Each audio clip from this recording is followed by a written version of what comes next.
अगर हिमालय के बीच कोई एक ऐसा स्थान है जहां विज्ञान रुक जाता है और आस्था बोलने लगती है, तो वह है बद्रीनाथ धाम। एक ऐसा मंदिर जिसने अपनी रक्षा खुद की, जिसने अपने विनाश की भविष्यवाणी भी खुद कर दी, और जहां आज भी ऐसे रहस्य घटते हैं जिनका जवाब विज्ञान के पास नहीं है। 3 जून 2021 अलकनंदा नदी का पानी अचानक काला पड़ने लगा। पहाड़ों से भयानक गर्जना सुनाई दे रही थी, जैसे प्रकृति खुद किसी आने वाली प्रलय की चेतावनी दे रही हो।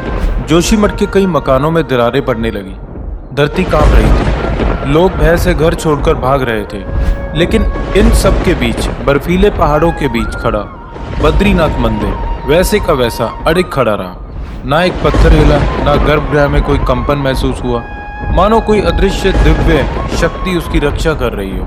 क्या यह सिर्फ एक संयोग था, या फिर भगवान विष्णु की वह प्रतिज्ञा सच हो रही थी जिसमें उन्होंने कहा था, जब तक मैं यहाँ तपस्या में लीन हूँ यह धाम प्रलय से अछूता रहेगा। लेकिन बद्रीनाथ का सबसे बड़ा रहस्य इससे भी बड़ा है। क्या आप जानते हैं, यह मंदिर जिस मूर्ति के कारण प्रसिद्ध है, वह मूर्ति यहाँ बनाई ही नहीं गई थी।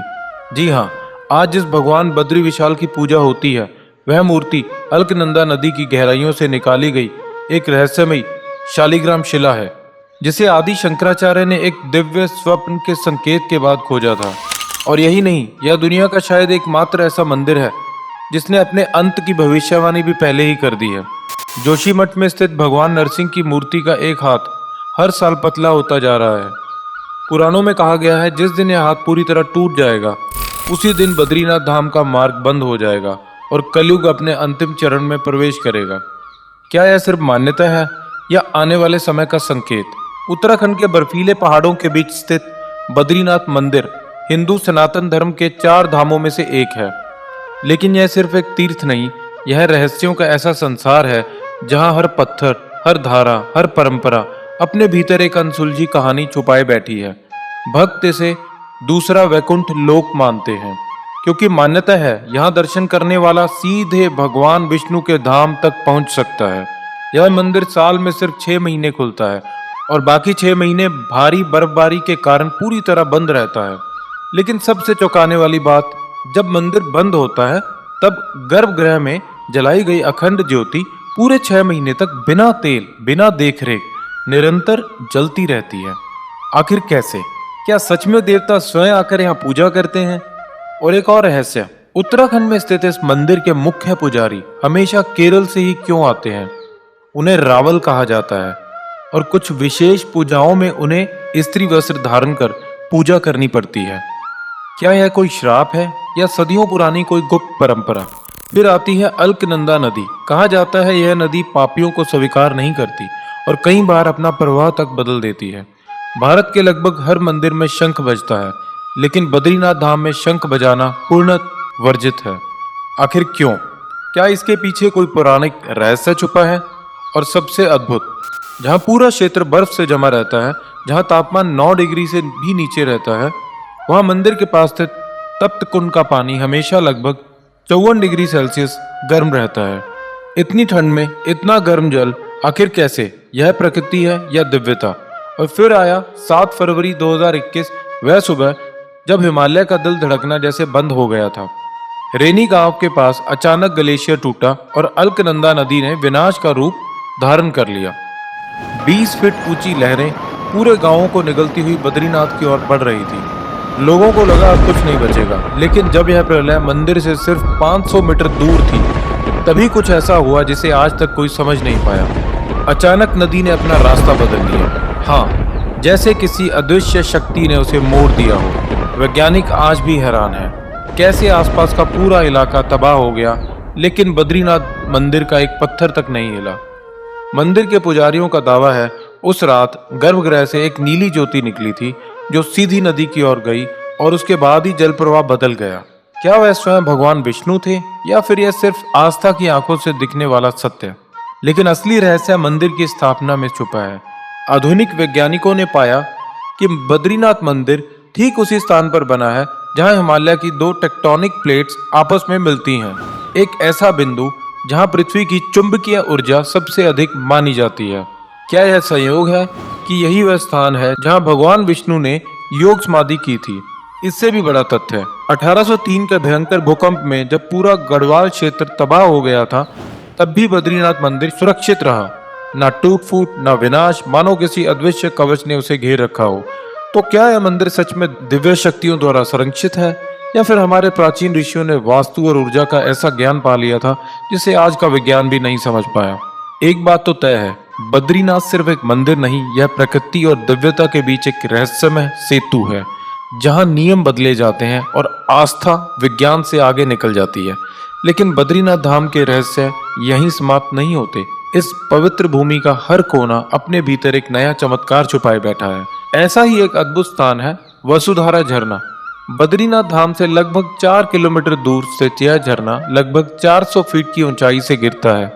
लेकिन इसकी सबसे रहस्यमयी बात इसकी ऊंचाई नहीं, इसका जल है। कहा जाता है वसुधारा का पवित्र जल सिर्फ पुण्य आत्माओं पर ही गिरता है। यदि कोई पापी व्यक्ति इसके समीप जाता है तो यह जल उस पर गिरने के बजाय अपनी दिशा बदल देता है।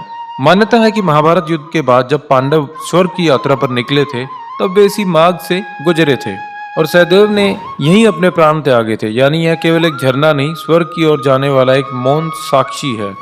और अब बात बद्रीनाथ के सबसे चमत्कारी स्थान की, तप्त कुंड।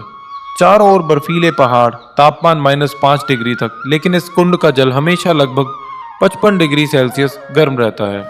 न यह तापमान बढ़ता है न घटता है, सालों से वैसा का वैसा। जब भक्त बाहर से इसे छूते हैं तो यह अत्यंत गर्म लगता है, लेकिन जब वही भक्त इसमें स्नान करते हैं तो उन्हें एक अजीब शांति का अनुभव होता है, मानो शरीर ही नहीं आत्मा भी शुद्ध हो रही हो।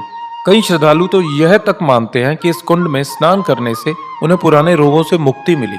लेकिन सवाल वही है, इतनी ठंड में इतना गर्म जल आखिर कैसे? विज्ञान आज भी इसका स्पष्ट उत्तर नहीं दे पाया। धार्मिक मान्यता कहती है यह सूर्य देव का निवास है। कथा के अनुसार जब सूर्य देव को हत्या का पाप लगा, तब उन्होंने भगवान विष्णु से मुक्ति का उपाय पूछा। श्री हरि ने कहा बद्रीनाथ के इस तप्त कुंड में तपस्या करो, और तब सूर्य देव ने हजारों वर्षों तक यहीं तप किया। कहा जाता है उसी तप की ऊर्जा आज भी इस कुंड में विद्यमान है। लेकिन एक और रहस्य जिसने हर भक्त को चौंकाया है। भारत के लगभग हर मंदिर में शंख बजता है, लेकिन बद्रीनाथ धाम में शंख बजाना पूर्णतः वर्जित है। आखिर क्यों? कथा कहती है एक समय माता लक्ष्मी यही तपस्या कर रही थी। उसी दौरान भगवान विष्णु ने खचूड नामक असुर का वध किया। विजय के बाद शंख बजाना परंपरा थी, लेकिन भगवान विष्णु नहीं चाहते थे कि माता लक्ष्मी की तपस्या भंग हो, इसीलिए उन्होंने विजय शंख नहीं बजाया। तभी से इस धाम में शंख न बजाने की परंपरा चली आ रही है। अब बात इस मंदिर की सबसे अनोखी परंपरा की, जिसे सुनकर अधिकांश लोग पहली बार चौंक जाते हैं। आखिर क्यों बद्रीनाथ के मुख्य पुजारी स्त्री वस्त्र धारण करते हैं, और क्यों उत्तराखंड के इस मंदिर के मुख्य पुजारी हमेशा केरल से आते हैं? सर्दियों की एक सुबह मुख्य पुजारी अपनी विशेष अनुष्ठान की तैयारी कर रहे थे, लेकिन यह सामान्य तैयारी नहीं थी। वे एक एक कर स्त्री वस्त्र धारण कर रहे थे। लाल साड़ी, नथ, कंगन और माथे पर लंबी सिंदूर की बिंदी। यह कोई अभिनय नहीं, बल्कि सदियों पुरानी एक जीवित परंपरा है। बद्रीनाथ के मुख्य पुजारी, जिन्हें रावल कहा जाता है, वर्ष में 2 बार स्त्री वेश धारण करते हैं। इसके पीछे गहरी आध्यात्मिक मान्यता है। मंदिर में भगवान विष्णु नर नारायण रूप में विराजमान है और उनके साथ देवी लक्ष्मी की भी पूजा होती है।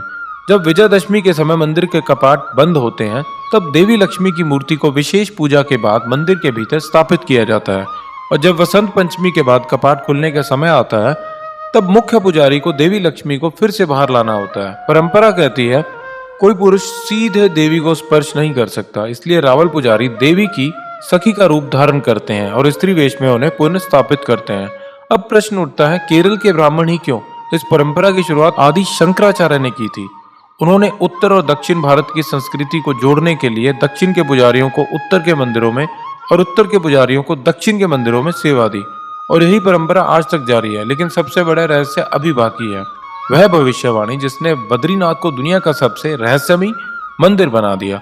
जोशीमठ में स्थित भगवान नरसिंह की मूर्ति, उसका एक हाथ हर कुछ वर्षों में धीरे धीरे पतला होता जा रहा है। पंडितों का मानना है जिस दिन यह हाथ पूरी तरह टूट जाएगा, उसी दिन बद्रीनाथ धाम का मार्ग बंद हो जाएगा और कलयुग अपने अंतिम चरण में पहुंच जाएगा। क्या यह भगवान विष्णु का संकेत है? क्या यह कल्कि अवतार की भविष्यवाणी है, या फिर हम किसी ऐसे समय की ओर बढ़ रहे हैं जिसे समझना मानव बुद्धि के बाहर है? बद्रीनाथ धाम सिर्फ एक मंदिर नहीं, यह रहस्य है, यह चेतावनी है, यह आस्था है और यह प्रमाण है कि इस संसार में कुछ शक्तियां ऐसी हैं जो विज्ञान से नहीं सिर्फ विश्वास से समझी जाती हैं। तप्त कुंड की अग्नि, अखंड ज्योति, नदी से निकली दिव्य मूर्ति और भविष्य की चेतावनी देता टूटता हुआ वह हाथ, ये सब सिर्फ कथाएं नहीं है। ये संकेत है कि बद्रीनाथ वास्तव में धरती पर वैकुंठ है। और अब 2026 की बद्रीनाथ यात्रा भी शुरू हो चुकी है। देश विदेश से लाखों श्रद्धालु फिर से भगवान बद्री विशाल के दर्शन के लिए निकल पड़े हैं।